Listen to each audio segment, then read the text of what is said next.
Hello, and welcome to the Logistics Management Podcast Series. My name is Jeff Berman. I'm Group News Editor for Logistics Management Magazine and also the Peerless Media Supply Chain Group. Today is a real pleasure to welcome Chris Burroughs to our podcast. Chris serves as the President and CEO of the Transportation Intermediaries Association, a position he assumed in November of 2024.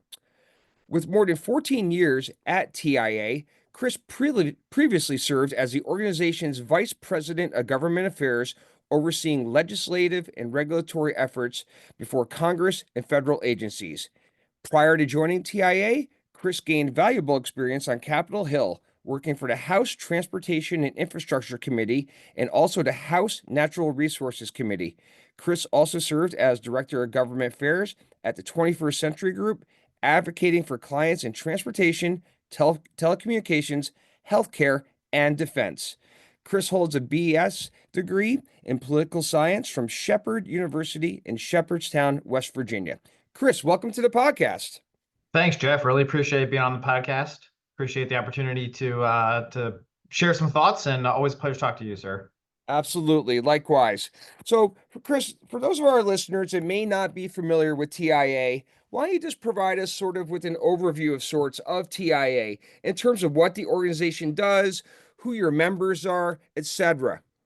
Yeah, absolutely, Jeff. So TIA, the Transportation Intermediaries Association, like every or most trade associations and trade organizations out there, provide a lot of member value to our organization. We have roughly 2,000 member companies within TIA. Mostly are freight brokers, but obviously anyone involved, obviously in the logistics space, is a member of TIA.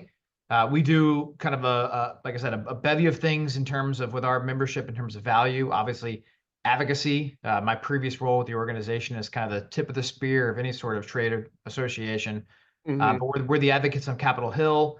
We do networking. We do education for our members, data in terms of market report, et cetera. So it's the full operations. It's kind of the voice of the 3PL industry.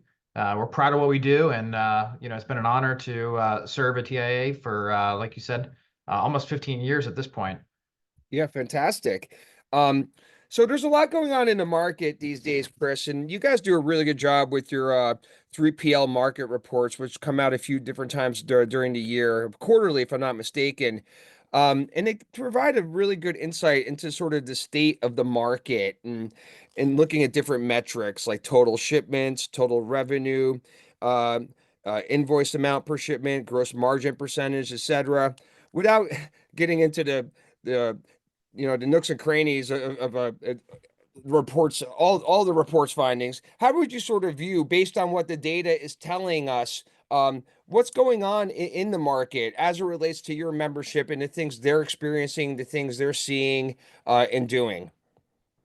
Yeah, I don't think it's any secret to anybody that's listening to the podcast that the last couple of years have been tough. Certainly from a freight perspective, it's been pretty challenging. Navigating kind of the market from our members' perspective. And looking at the overall market conditions, if we're just, for instance, looking at our latest 3PL, TI 3PL market report, the first quarter of 2025 obviously revealed a lot of continuing kind of notable cooling in the freight brokerage Mhm. market. We simultaneously saw, continue to see volume contraction, profitability challenges. Total shipments dropped nearly 10% compared to Q1 of 2024. So even that, annual basis, it certainly has seen a considerable drop in terms of total shipments. As you mentioned, we track, total revenue that fell 11% year over year. The price, per shipment invoice continues to soften more modestly, and then some of those drops that we saw. But the margin continues to be more drastically declining, as you mentioned, year over year. Just some significant drops in that. And if we're looking just kind of Q4 of 2024, so much more. We look at this kind of going back a quarter, obviously in terms of itemizing or anonymizing some of our members' data. The Hmm. shipment counts were down, over 10%, just from that time from Q4 of 2024. So what does this all mean? Obviously, there's a lot of dual pressure on the industry in terms of volume, profitability. If you listen to the economists, they've been saying for years, a lot of the transportation economists, that, hey, next quarter things will be better. Next Yeah. quarter, I think we're kind of still in that holding pattern.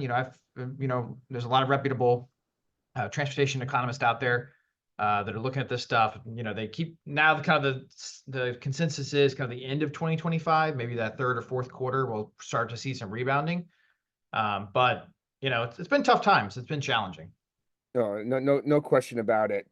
And in regards to the spot market, Chris, which obviously a lot of the large freight brokers of all size all put something that they all participate in, obviously.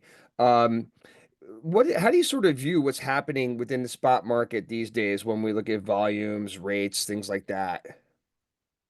Yeah, I think it's kind of similar stress points, if you will. Sure. We're in this swing of market cycles, obviously, where we're in a down cycle here, tight times, softening of profits, softening of margins. And we're going on, got roughly 2 or 3 years of kind of, if you will, soft times in the spot market. If you're looking at cross modal, I think truckload is one of the weaker spots. Hmm. Um, but we're hopeful again that looking at the last several quarters suggests that maybe this negative trend is reaching its end. Have we kind of finally bottomed out in terms of spot market volume and rates and profitability? I think a lot of people are hopeful of that. I think this tariff issue is obviously creating a lot of uncertainty. It's certainly weakening the volumes as we move into the summer months. Um, and we'll continue to keep an eye on this and see where things shake out. The tariff issue is interesting, Jeff, because obviously I Yeah.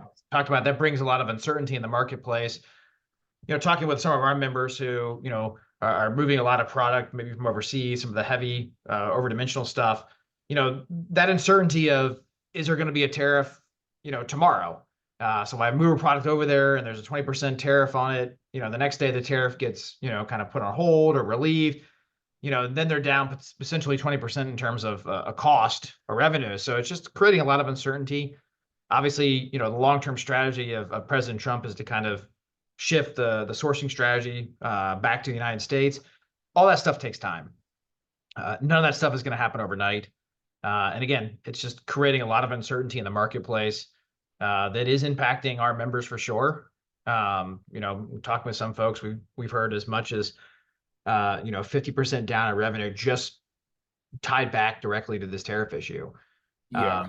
So it's something that's a top of mind of ours for sure. Politically, we haven't taken a position on the tariffs, but it's something that's keeping us up at night, keeping an eye No, on it. absolutely. And I mean, the only certainty appears to be the uncertainty, right? I mean, Right.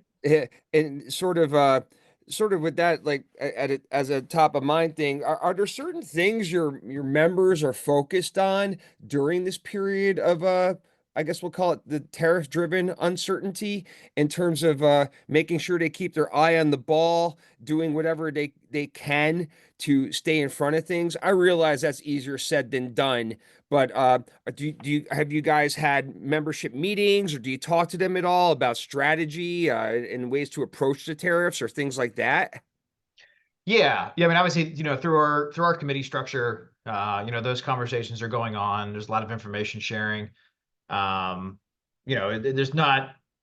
I think I told somebody recently or a while back, in terms of somebody was asking like, "Hey, what do you think President Trump's going to do on this?" You never can predict what the president's going to do. Right. So there's a lot of uncertainty from an organization who's, one of our main function is advocacy and government relations. It's like, unfortunately, we just don't know what the president's going to do on a day-to-day or an hour-to-hour basis. So we're limited in terms of the information that we can provide to our members. But I think, talking with a lot of our members that are navigating this, it's really kind of diversifying your business as much as you can, and just being a solid business partner with shippers and carriers, and all those relationships that you've leveraged and built over the years. Now it's time to go back and kind of, more or less kind of cash in with those folks. And, hey, we were here during the hard times. We were here during the good times. Let's continue to work through this uncertainty together. And we're here to kind of service your needs. So certainly keeping, like you said, keeping your eye on the prize as much as you can. No, absolutely. Um, and a big topic that has gotten a lot of attention in various freight circles has to do with freight fraud and cargo theft. And TIA has really been championing that cause from an advocacy perspective for sure. You guys have supported legislation focused on this topic. You have your own published research, member-based surveys, etc. I mean, you're really kind of becoming a go-to source when it comes to what's going on with freight fraud, cargo theft, etc. So, with all that as a backdrop of sorts, Chris, how do you sort of view the situation as it relates to what's happening now? And really, what needs to happen to improve it as we move forward? I mean, there's all these moving parts, and it's interesting. I think it's becoming more of a mainstream issue too. I've seen some articles, meaning I've seen some mainstream media reporting on it as well. Whereas, some of these things we kind of focus on in our own supply chain nooks at times, it feels like. Yeah, absolutely. Yeah. And I'd like to think, TIA has definitely been kind of a trailblazer on addressing freight fraud. Actually, one of the first pieces of legislation I worked on nearly 15 years ago was actually at the lobbying firm. So even longer than that, before I joined TIA, Sure. one of their in-house lobbyists, was a piece of legislation called the Fighting Fraud and Transportation Act. Yes. That was passed into law in 2012. At that time, when we were really considering kind of freight fraud, cargo theft and what they call strategic theft certainly existed. But it was really more kind of the traditional double brokering that was going on in the marketplace. And, well, a lot of times it wasn't done for nefarious reasons. It was just really done out of convenience by motor carriers. But we were, wanted a level playing field for all entities that were brokering freight. So Hmm. we pushed some legislation, which, like I said, became law. There's a few pieces of that still haven't been implemented by the FMCSA, which would certainly help kind of address the current situation. But as we fast forward, all these years to 2025, and certainly during the pandemic, when this issue of freight fraud really kind of exploded in the marketplace, it's just become a massive, issue with the industry that we hear about on a daily basis from our members. Like you said, we put out a freight report where we've been doing that. We just put our second iteration out recently. The number of instances are up. The type of fraud, these criminals and fraudsters continue to be very creative in the way that they're going after companies, from the traditional kind of cargo theft to your strategic theft, which kind of is a bucket of everything else in terms of identity theft and double brokering and phishing, gaining access to certain credentials on load boards and or directly within the Federal Motor Carrier Safety Administration's database. Really, to address this, it's not one singular silver bullet that's going to fix the issue. It's really a collective number of solutions from industry, like groups like TIA, and we work in conjunction with a lot of other great organizations out there that are focused on this issue as well. And like you mentioned, we're working with Congress to push some legislation to address some of these concerns as well. But it's also important for the federal agency to really step up and crack down on some of this stuff. I saw recently, they're in kind of phase one of their modernization in terms of their registration system. Hmm. They contracted with a company called Idemia, which some folks probably recognize as they do all the TSA pre-check, or sorry, just the TSA security, not just pre-check, all the TSA security at the airports in the United States. So FMCSA contracted with Idemia to do personal background checks on folks that were applying for authority. I saw this thing, I think on LinkedIn, I think it was Friday, that the number of accepted individuals looking to get authority, obviously as a trucking company or as a broker or forwarder, whatever the case may be within FMCSA, was at 50% acceptance. That's massive. So 50% of folks that are coming in looking to get authority were flagged by IDEMIA, flagged by FMCSA as not legitimate. And that's certainly one of the most powerful tools. It's really cracking down on these criminals on the front end, not allowing them to get access to authority. which, then they wouldn't be able to set up these shell companies. So that's a huge step. I think when they take it the next step further, which is kind of phase two, and timeline of that is not clear, this year, potentially next Right. year, they're going to start looking at business background checks. So, is this business, incorporated at the state it says it is? Is it a legitimate business, et cetera? Those steps will be massive to help alleviate the problem. Again, it's not going to eliminate fraud 100%. But again, it's certainly going to help, especially like I said on the front end. Let's stop these criminals from getting authority to begin with, which will certainly help on the back end. We had a member that came to Fly-In a couple of years ago, our policy forum in Washington, D.C., and we had a roundtable discussion with FMCSA about this issue. And one of our members out of California said, he had caught one of these guys, and they were having a conversation on the phone, and the guy was, kind of brazen with him, and he was like, "Hey, I've got 100 different authorities. You can go to FMCSA, you can shut this one down. We'll just reincarnate on another one, and we're going to keep doing Wow. this over and over again." So it's a huge problem.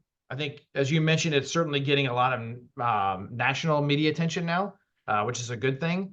As Absolutely. we're having conversations with members of Congress on the Hill, and the administration and the agencies, they're reaching out to us being like, "Hey, we need you guys to come in, walk us through what's going on, give us, 5 to 10 tangible solutions that we can do now to fix this problem." So it's unfortunate that we had to kind of get to this massive, freight apocalypse, as we like to call it, to get this Hmm. attention. But we're moving along.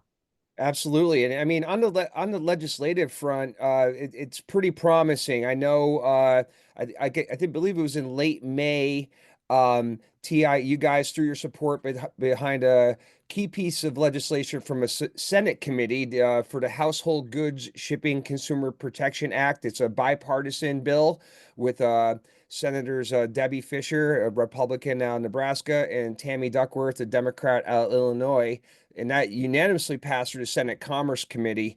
And you guys had labeled it a critical bipartisan effort to strengthen federal tools to combat fraud in the freight marketplace. Kind of says it all. Yeah. So it's encouraging to see that bills like that are moving in a positive direction. Short of having a crystal ball, Chris, do you think there's a possibility that this could get signed into law at some point in this year? Yeah, absolutely. We're targeting the transportation reauthorization bill, which they're currently working on and have to pass before next year. Hmm. So we're certainly very hopeful. In this hyper political environment we're in Washington, D.C. This is an issue that obviously cuts across political spectrums. Republicans and Democrats are both heavily concerned about this. It's impacting constituents and every entity within the supply chain, including consumers. So absolutely, we're extremely confident we can get this across the finish line. And what the title talks about household goods. It does include general freight. I know that there's a lot of misconceptions out there that it just covers household goods. The way it's written, it does cover both general freight and household goods. Sure, sure. Um, yeah, it's just the legislative leaders were focused on titles are misconceiving sometimes, but yeah, it definitely covers general freight. No, absolutely. It would be interesting to follow that as it moves along. Um, and earlier this year, the TIA commissioned Principal Transport Futures, which is a firm owned by a real noted transportation economist, Noel Perry, in order to conduct an economic analysis of the supply chain and consumer impacts should the FMCSA proceed with this rate transparency rule. I hadn't seen that analysis yet, Chris. If it's been published, I'm not sure, but what's your take on that rule? And where might things go from here? Yeah, the second question first. Yeah, the report has been published. It's available on our website, I believe. Plus, we Okay. filed it directly along with our comments to the FMCSA's notice and comment on the broker transparency rule. This is an issue that has popped up a few times since I've been at TIA, and it's really kind of centers around whenever there's a downturn in the economy, fingers get pointed, everyone's kind of hurting, and there's been calls for broker transparency, further broker transparency. The crux of it is that there's a piece of the Code of Federal Regulations, the CFR, dates back to 1980. It's 371.3 that talks about the sharing of financial information to all parties of a brokered transaction load. And the problem is when this was written in 1980, it couldn't drastically be different than what the current marketplace operates as. At that point in time, brokers were a commissioned sales agent of trucking companies, and the Interstate Commerce Commission, which no longer ceases to exist, was concerned about illegal freight rebating, where a shipper and broker would potentially be a common owner, and they were kind of siphoning loads off themselves, kind of double dipping, if you will, by getting a commission, plus getting access to work with the trucking company. Obviously, that's not the way the market operates now. There's two separate business transactions, one between the shipper and the broker, and then one obviously with the broker and carrier. So there's been calls to have the federal government, the FMCSA, kind of step in and be an arbitrator, looking at potential contract language, disclosure of proprietary information, when sometimes that has to be kept proprietary because of concerns from our shipper customers.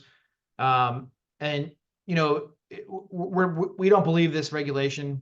We firmly believe this regulation is outdated and unnecessary. And we're not sure of any sort of other business model where there's not a commission based. Obviously, they point towards a real estate agent model, or opposition on this. And that's probably true the way it was in 1980, but that's not the way the marketplace works. We like to point to the analogy of, if I hire a general contractor to finish my basement, they're going to contract things out to the plumber, the drywall guy, the electrician. And I'm not going to go to them and go, "Hey, what did you pay those guys? What'd you charge that plumber?" Just out of curiosity to make sure I'm getting a fair shake on this. It's just from our perspective, that's just not the way capitalist society works.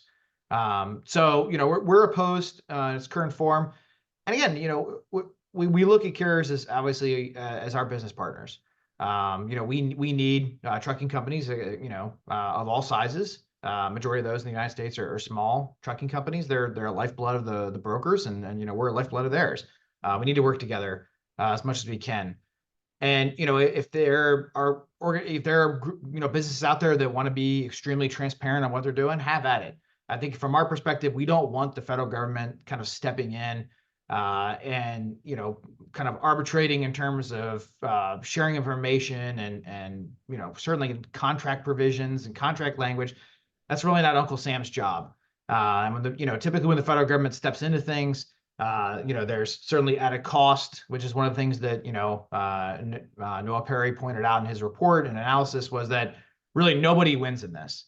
He looked at the entire rule from an economic perspective and said, trucking companies are going to be hurt by this, brokers are going to be hurt by this, shippers are going to be hurt by this, and ultimately the consumers are going to be hurt by this. So there's no true winner in this. It just creates added cost and potentially, a flattening of rates over time. So potentially could kind of have a negative impact or result of what the trucking companies are looking to get out of this in terms of a transparency on all parties involved. So what happens next? The comment period was reopened under the Trump administration, has closed. There's over 5,000 comments which are put in to the docket. So the agency is going to review all those comments and decide what the next step forward. There really is no, Jeff, there really is no like set period of hey, comment period closes within 4 months. We come out with what our findings are. That's really kind of all up to the interpretation of the administration and the agency. So it's something we're paying close attention to. We're having conversations with members of Congress, with federal agencies about this. So we'll keep an eye on it, but it's something that we're not too keen on supporting. No, understood. That'll be interesting to see how things develop on that front. Just one or two quick ones before we wrap here, Chris. I was just wondering, aside obviously from the freight fraud and the rate transparency rule, which we just discussed, what are some other issues in the market that you and by extension TIA are most focused on as it relates to your day-to-day operations for your members, just things you're sort of monitoring. I mean, it could be on the technology front, it could be related to peak season, whatever is on your radar, so to speak. Yeah, I would say two things, kind of technology for sure. For a brokerage, that's really their lifeline. That's their way to differentiate themselves is being kind of that technology provider for Mhm. shippers, for carriers. Um, it used to be, kind of a litmus test in terms of who you were in the brokerage industry, in terms of what your technology stack was. Like I said, it's really kind of shifted to you got to stay on top of what's going on in terms of technology needs. You're going to fall behind. So our guys are heavily focused on technology. When we go into a member of Congress's office, we always say, typically our members are non-asset based. They don't have trucks. They don't have planes, rail, et cetera. And we say our assets are our people and our technology. So that's a huge part of what we're doing.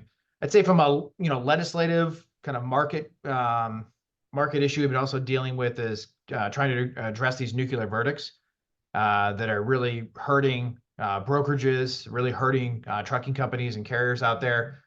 There's always a threat of some sort of frivolous lawsuit that involves safety ratings of trucking companies, et cetera. Then this is just drastically increasing the cost of doing business from an Mhm. insurance perspective, from a risk management perspective.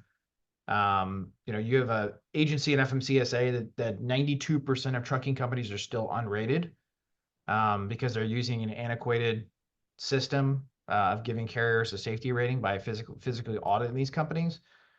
And they just don't have the resources to go out and do this. So TI has been a full supporter of shifting to a data-driven product or something that would drastically reduce that number, hopefully to 100% of carriers being Yeah. rated. It hurts carriers, it hurts brokers, just puts a lot of uncertainty and confusion in the carrier selection process, and something that we've been passionate about for a number of years of fixing. And hopefully under this administration, we can get to a solution. Right. That sounds good. All right. Well, look, Chris, this brings us to the end of our allotted time for today's podcast. So, on behalf of Logistics Management Magazine, as well as the Peerless Media Supply Chain Group, I'd like to offer up a big thanks for spending some time with us today. Absolutely. Thanks, Jeff. Anytime. Appreciate it. Yeah, you got it. And for those of you listening in, please feel free to follow TIA on Twitter, and I'll just spell it out because it's TIA NETDOTORG. So just at TIAnet.org, all spelled out. We're also on Twitter. Please go ahead and give us a follow, simply at Logistics MGMT. You can also find Chris on LinkedIn. So just if you search in Chris Burroughs, TIA, his profile should come right up if you want to connect. And also, please go ahead and subscribe to our podcast if you're not doing so already. Simply go ahead and just look for Supply Chain 24/7 wherever you get your podcast, and it should pop right up. Thanks, everyone, and have a good day, and we'll catch you next time.